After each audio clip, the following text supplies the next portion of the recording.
I want Dr. Robinson to go into something that he came upon, which has set the scientific world of white geneticists into effect. Dr. Robinson, I'd like for you to talk about the DNA series. Yes.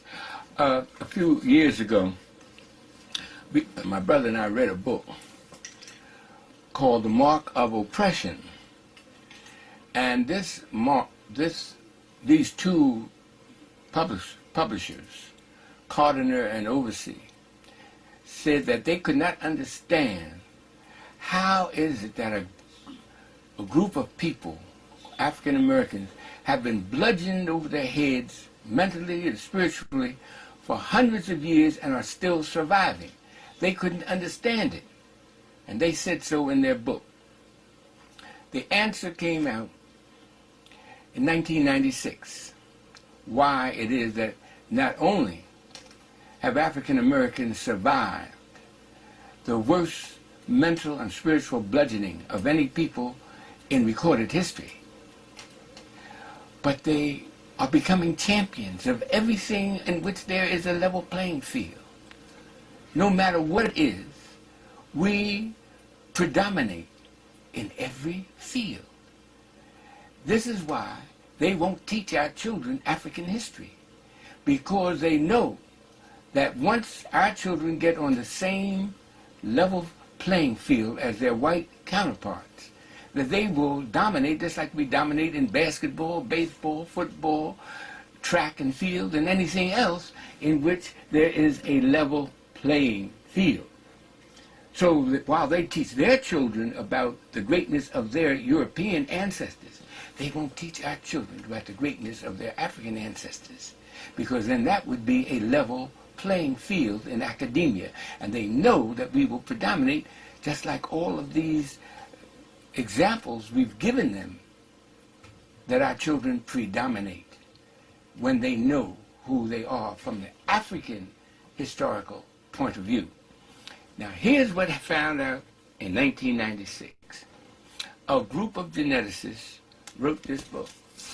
Little tiny book. Geneticists. Can you identify where they're from and the group, how it came about? Yeah, okay. All right, sure. Yes, indeed. As an organization is called the American Association for the Advancement of Science. The American Association for the Advancement of Science. Now this organization is composed of people who study about DNA and the genome. And you've been reading about the DNA and the genomes. Well, this group of scientists came upon an idea by accident at first, that different groups of people had different numbers of DNA series. Explain that. Now, a DNA series means that when your DNA is located, and say they get a hair from your head and they subject it to certain tests, they say, well, this is the DNA of Minister Brown, and yours is different from everybody else in the world, all right? Then they found further that not only are their DNA series different, but the number of DNAs in there are different in different groups. Whites have a different number of DNA, and blacks have a different number of DNA series. Apes have a different number of DNA series. Then they found this amazing thing, that the greater the number of DNA series, the smarter the person, the group is, the greater the probability of genius within that group. So they tested the orangutans, these 15 geneticists from around the world. Now, these geneticists came from 9 different universities. And we have here on the cover of the pamphlet they put out the names of these geneticists. And you can see them right there, right beneath the title of this pamphlet. Now this pamphlet, most people have no idea what it means. But breaking it down, and after you study it and have it explained to you by a geneticist, a trained geneticist, you will find that they're talking about DNA series. Now here are the names of these 15 geneticists from around the world: University of Japan, University of China. Yale University is the headquarters of this organization called the American Association for the Advancement of Science. And you see it down there. Now this was copyrighted in 1996. All right. What it said is this, and this is the mind-blowing part. It said that when they tested the orangutan, they found out he only had 3 DNA series. When they tested the gorilla, they found that the gorilla had 4 DNA series. He's a little smarter than the orangutan. They tested the chimpanzee, which is an ape, and found that he had 5 DNA series. Then they went all into the different races of the world. They went into Europe and tested the DNA series of the English, the French, the German, the Spanish, the Russians, and found they had 6 DNA series. Then they put all of this, what they found from around the world, on a map. And this map really is called the intelligence map of the world, because they tested 116 different human groups and found their DNA series numbers. All of them, all over the world, have 6. And they put the numbers in form of a little flag that you can see on this map. These little flags have a color. And they show, oh, this is upside down. I'm sorry. Yeah. And they show that the English have only 6, and all into Europe, only 6. Went over into Japan and China, and they only have 6. Over into America, which is predominantly European, and they only have 6. Then they came to Africa, and they came to the part of Africa. Now, all the rest of them, they put in little flag colors. Those flag colors are orange, red, if you notice. But when you come to Africa, found out that the African people have 9 DNA series, from here just below the Shanghai Empire down to the foot of Africa. All those 10 nations, of which African Americans descended from one of them. We have 9 DNA series, the greatest possibility of genius in our group. Now it's answered this age-old question: how can a people survive being told they're nothing for 400 years, never allowed to learn that they came from beautiful cities, and told they came from a jungle? How could a people survive? How can a people become champions in everything they touch? Because they have 9 DNA series, while the rest of the world has only 6. This is why they copyrighted this. And you'll notice on the outside of this, now this map is taken, I took this map right from this page here, and I blew it up so that the world could see it. Even though this is copyrighted, I can't let you have this book because it's copyrighted. Can you give us the title of the book? The title of the book is called Global Patterns of Linkage, Disequilibrium at the CD4 Locus and Modern Human Origins. global patterns of linkage, disequilibrium at the CD4 locus and modern human origin. Now you have to be a geneticist to even know what what they're talking about. But when we broke it down and interviewed Dr. Kidd, the head, he's the chairman at Yale University, he broke it down into plain everyday English so that the world would know that the African American is descended from those people who gave to the world the Great Pyramid, gave to the world science, gave to the world mathematics. A black man named R.E.M.I.X gave algebra to the world 3,700 years ago. It's in the world books, it's in the encyclopedias. They don't want our children to know this, because then that would make the playing field level for white children. And you know what happens when they made the playing field level in basketball and allowed black men to play. Out of 29 of the top seeded players in the world today, 28 are African American. When they opened up the Penn relays, when they opened up the Olympics and allowed blacks to run back in 1932, we've won all the gold medals. And the same thing will happen in the classroom when they allow our children to learn their African history. That's what this is saying. Dr. Robinson, are you saying that the African American also has 9 strands of DNA? I am saying that we are descended from the West Africans who had 9 DNA series. On this map that these geneticists, you see the green down here? Well, that's where we're from. That's where African Americans are from. Did they test African Americans?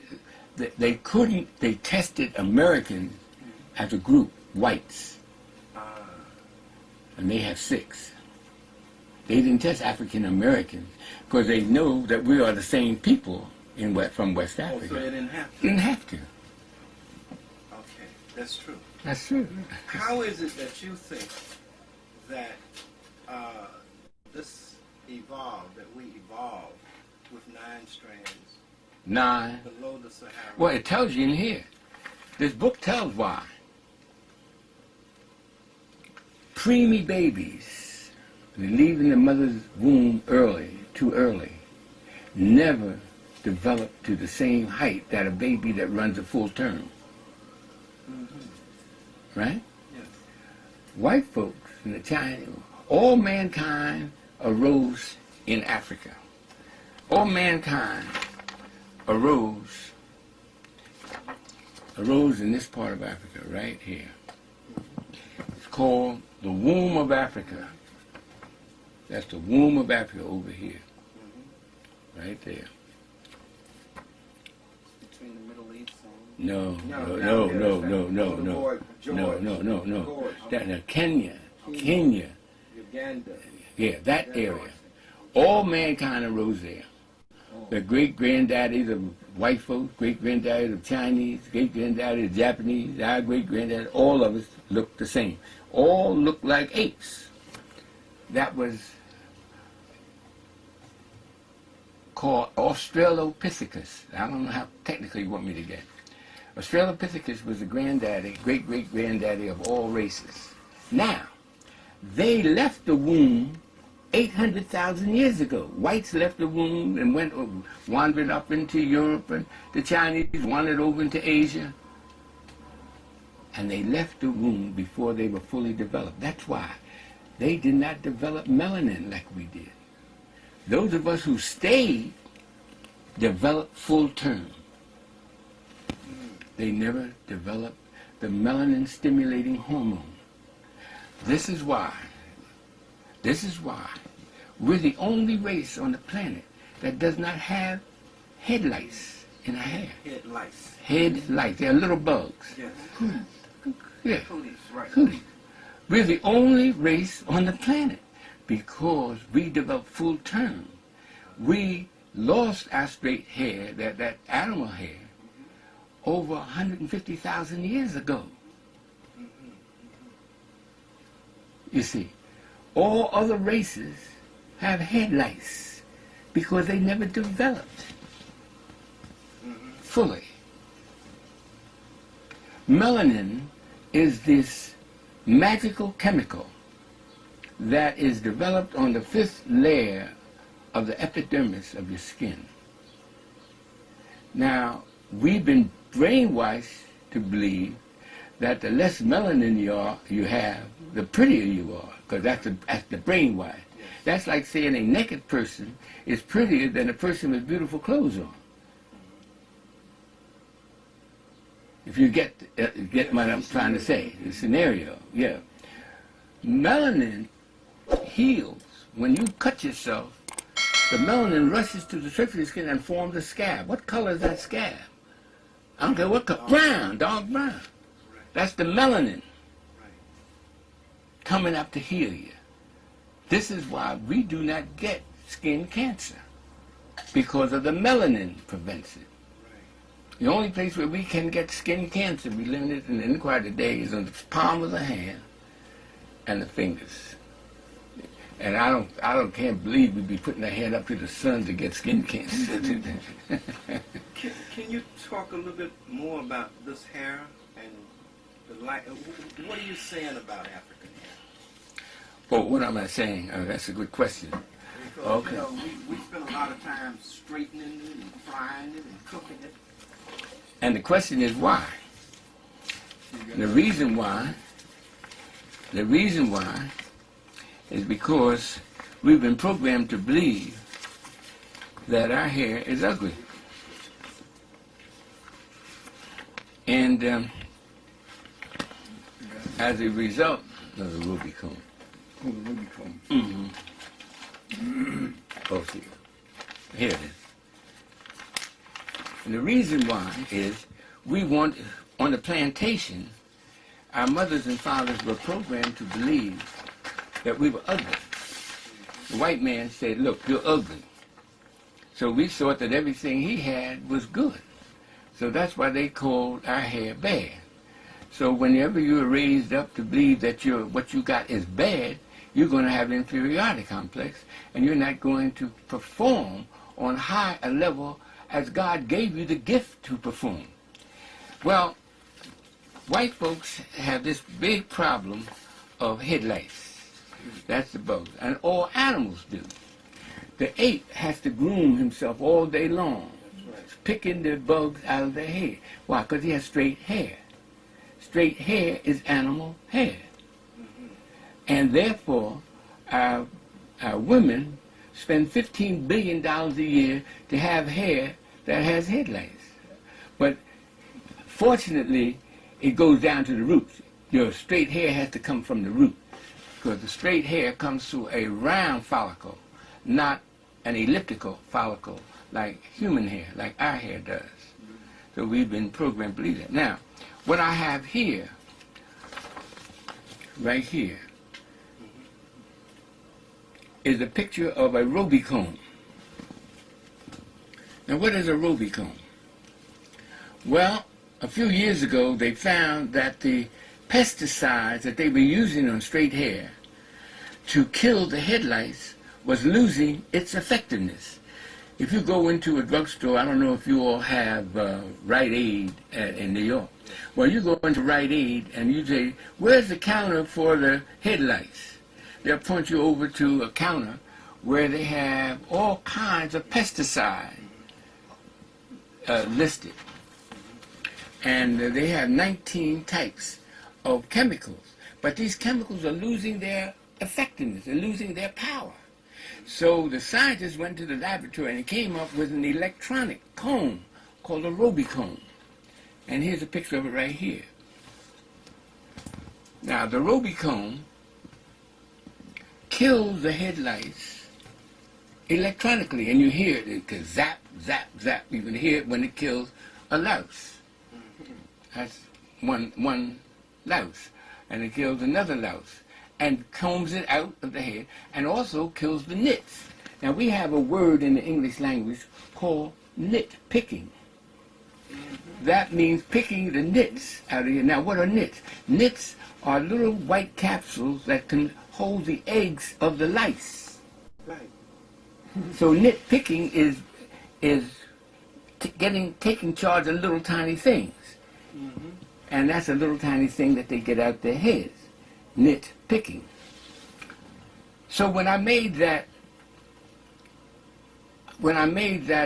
cassette tape, so we are the supreme remnant of the most advanced people on the planet, I was saying that knowing that we came with 9 DNA series. So we start off better. Can I ask you one question? Oh, you asked me, I got questions. When did the 9 strands evolve? Well, all right, let's go back. All right. Let's go back. That's a good question. Yeah. Okay. 2 million years ago, Australopithecus, that's all was on Earth, the great-great-granddaddy of all human beings. And he was there about 3 DNA series. And then as the millions of years went on, he evolved into what is known as Homo erectus. Now, he had about 3.5 DNA series. He's about the level of the orangutan. If you look at the orangutan today, you can see what our ancestors looked like 2.5 million years ago, because he has the same golden hair as Europeans' hair right today. The orangutan. You've heard of the orangutan over there in India? Now, maybe this is a little too rough for your audience, and you're going to get bombarded out of your place and station, because white folks don't like to hear this at all. I'm sorry. You can edit that. We've already done the research, correct? This was done by white folks. This is done by white folks. It's not a problem. Yeah. We didn't do it. We didn't do it. And here's the names of the people. I don't know how. Now I made you a copy. Oh, wonderful. A copy of the. Believe me, I'm going to take Of it the and head. put it right up. Yeah. Here's a copy of the front piece with all, and a copy of the back piece with all the references where you can find it. Oh, that is excellent. So I mean, you can take that with you. Yes. Yeah, because the inside is what was copyrighted. Dr. Robinson, Yeah. why do you think the research was done? Was it to determine the No. intellectual difference? They between thought it was going to come out differently. Oh, That's why they copyrighted it. You ain't heard nothing about it, have you? no. That's why you have That's why you have it. So they didn't publish it. No, they ain't gonna publish it. Oh, so they copyrighted it to keep it from being Now you got it. published. Now you got it. Well, of course. Okay. You see, they went at it. I was paid $9,000 a couple years ago to write up what is known as a tricontinental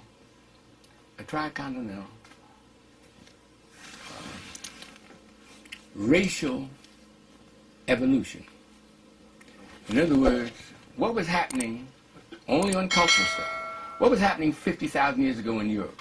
What was happening 40,000 years ago in Europe? 30,000. What was happening 50,000 years ago in Africa? What was happening 40,000 years, 30,000, 20,000, 10,000? A timeline is called. Correct.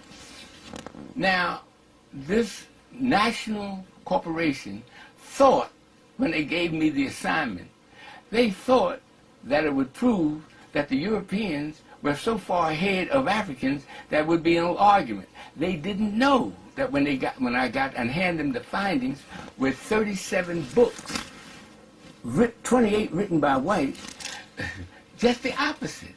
That 44,000 years ago we had civilizations.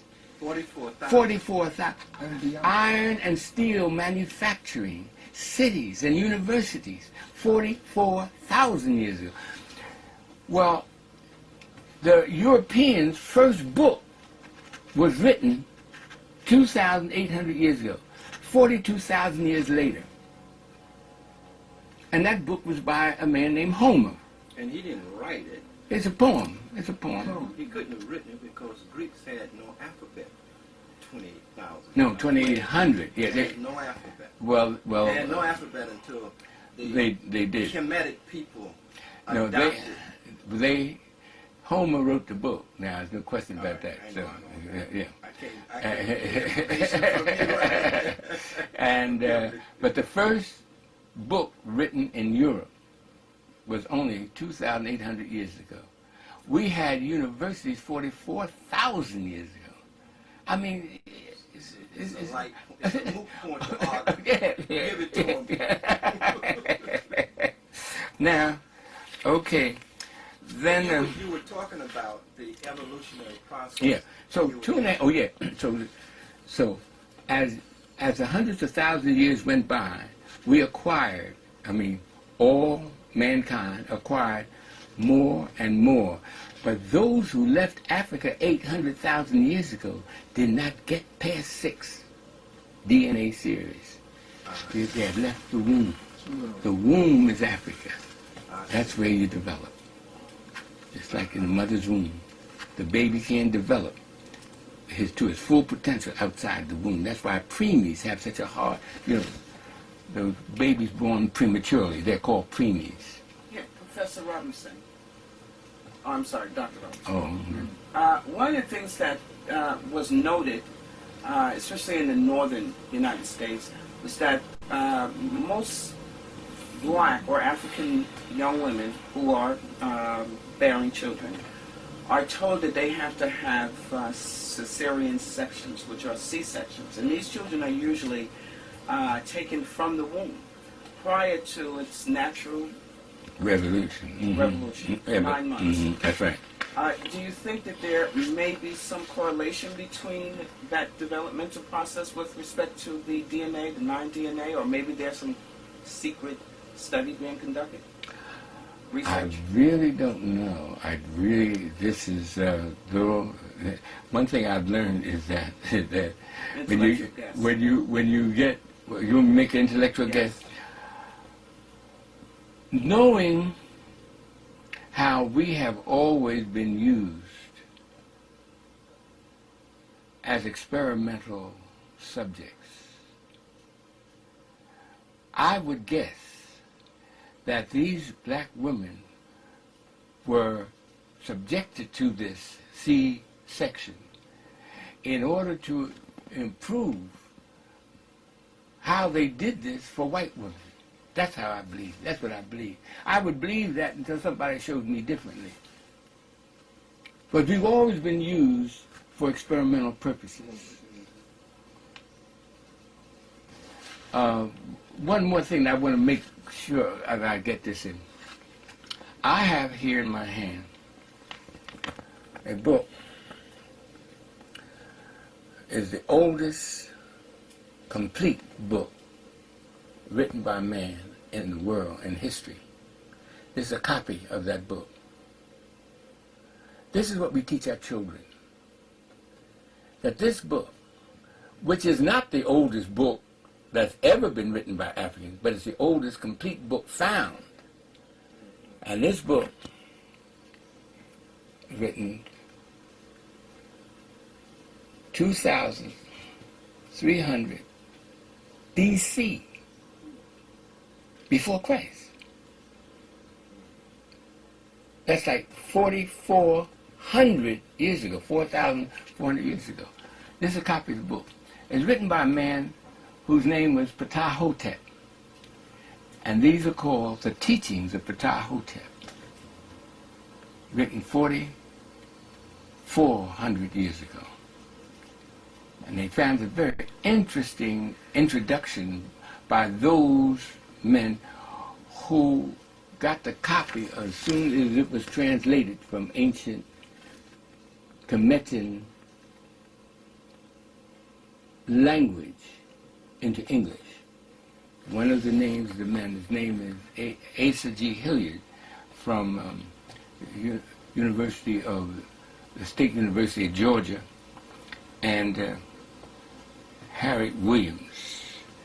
These are historians who go into this. But I just want to show you how it feels to be reading a book written by a man 110 years old, who was 110 years old 4,400 years ago. So this is what we teach our children. What's the geographical origin of this book? Egypt, ancient Egypt. We call it Kemet. That's the real name. That's the real name. Dr. Robinson, before you go, I would like for you to give us your impression or your insight as to what these 9 DNA strands mean spiritually. Because I have a feeling that it has a relationship to a spiritual dimension that we are not aware of. Yes, sir. I agree. And I thought you were looking at Oh, no, I something. thought you said about horns blowing. No. After you reach a certain level of intelligence, it's more than just knowing how to figure, how to mathematically calculate the distance from here to a star. For instance, most of you have heard of the metric system, where New York is a certain number of kilometers from Philadelphia, and you see on road signs how many kilometers it is to the next town, and how many miles it is to the next town, and so on. Well, the metric system is based on a meter.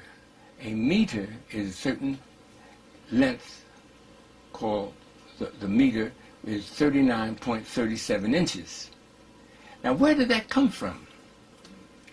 Well, it came from the pyramid, because inside of the pyramid was a granite slab that was found by a Frenchman whose name was R.E.M.I.X.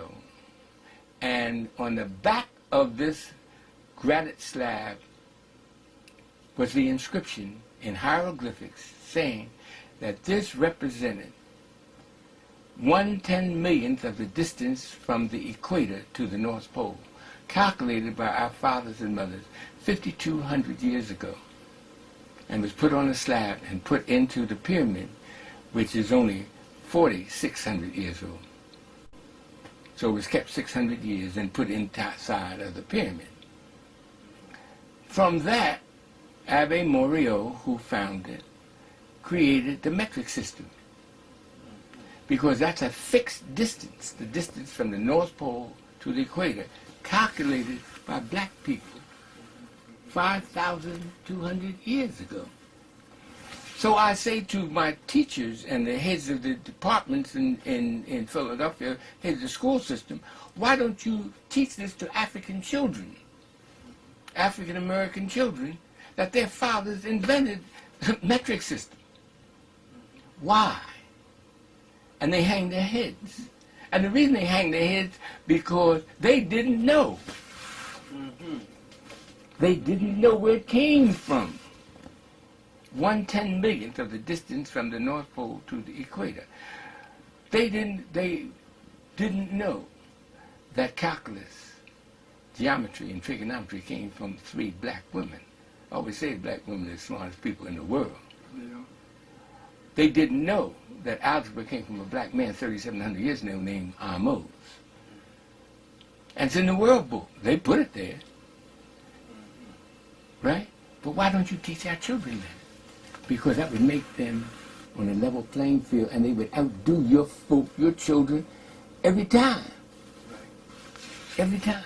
So you're saying the reason our children, and I want you to go back to that spiritual question, but you may incorporate that in this answer, that our children are diminished because of lack of knowledge of themselves. And without knowledge of yourself, there's something in you that you can't. But it's worse than that. It's worse than that. It's exactly right what you're saying.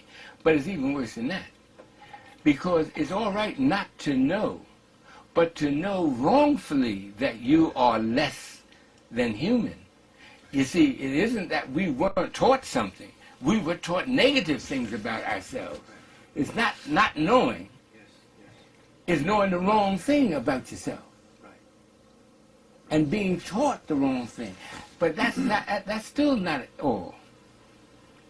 The white folks were taught the wrong things about us too, and their hatred and their contempt also has an effect on us. Because to be hated by the dominant group is just like a child in school being hated by the teacher. The dominant person in that room diminishes his intelligence, diminishes his ability to create, diminishes his ability to solve mathematical problems. You see, to be hated has a physiological impact on you. To being despised. Now, W.B. Du Bois said it affects everybody except the talented 10th. Now, the talented 10th, and we don't believe it's 10%. We think it's about 2%. My Professor Robinson has calculated it's about 2% of us are rise above the hatred, rise above being hated. You know, and we can calculate this. This is where our geniuses come from that little tiny 2%. But suppose we were 90%, look, we would have solved the problem of cancer by now, solved the problem of AIDS. If our being were allowed to flourish. Now I'm going to get back to what you're saying about the spiritual aspect.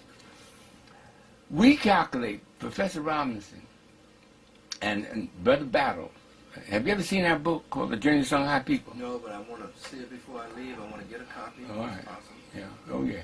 We have. Professor Battle and my brother Calvin wrote the book. I added to it. And they have calculated, he and Professor Battle have calculated that once you get above 7 DNA series, then you enter the spiritual realm. And this spiritual realm allows you to experience things that people on a lower level of intelligence can't experience. Like we can experience something like people with only 6 DNA series, like the European, they can experience things that the ape can't experience. Well, just like they're only 1 above a chimpanzee, we're 3 above him. And the difference between a chimpanzee and man is astronomical. Well, And he's actually, only one. That's only one. He's only one. See, I wouldn't even be bragging. This is why why do you think, look down at the bottom here. What does it say? It's upside down. Hey, what does it say down at the bottom? Copyright. Yes. Yes. 1996. That's right. By American, I can't quite make that out, but you Associations for Advancement of Science. Yes. There it is. Well, I'm going to give you a copy of this page. I can't give you the book because it's copyrighted. And Dr. Kidd sent me the book. He's the head. He's the head of this organization. Does it have a Library of Congress number? Man, I don't think they would put that down there in the Library of Congress. Right. I don't believe they would. I don't believe they would. Let me see. I don't see it. But I don't want you to get off that spiritual. Yeah, now here's what happened. No. Mm-mm. They just put that as copyright. That's all. Yep. Can you get another one? Professor, could you please continue to elaborate on the spiritual? Dr. Robinson.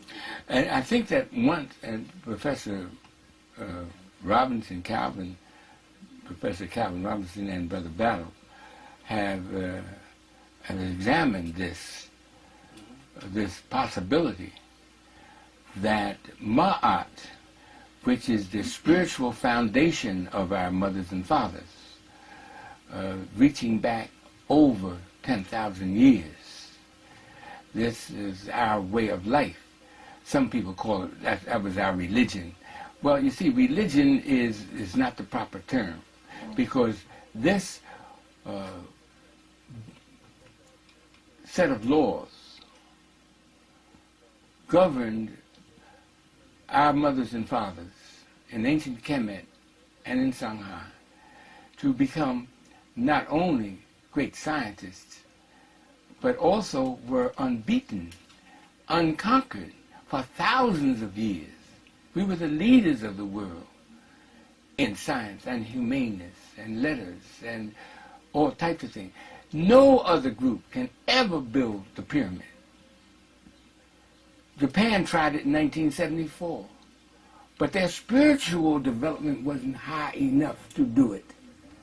Because after a certain level of intelligence in calculus, when you get above that into the theory of numbers and into the area, what you were saying about this professor nominated for the Nobel Peace Prize, it gets beyond man's engineering, gets beyond man's mathematics as he knows it today. And our fathers and mothers were beyond that.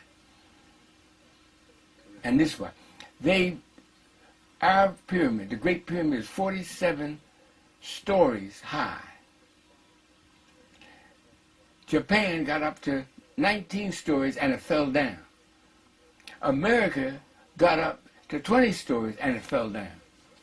Because the weight of those 2.5-ton blocks of stone, if they're not calculated with certain precision, it'll crush everything beneath it. Each one weighs 2.5 tons. Each one. And how many are there in the Great Pyramid? I think 1,200,000. Whoa. Each one weighing over 2.5 tons. It's amazing. Yes. Perhaps you can, because many people just look at the pyramids and they see a triangle, and you think that all you got to do is cut the stones triangulally and stack them on top of each other. But perhaps you can tell us what the pyramids incorporate and what scientific... It's an astronomical laboratory. It lets the light in from certain stars, making certain calculations. This is how our fathers and mothers could calculate. We had the mathematics to calculate the distance from the North Pole to the equator. 600 years before the pyramid was built. That was the math leading up to it. You see what I'm saying?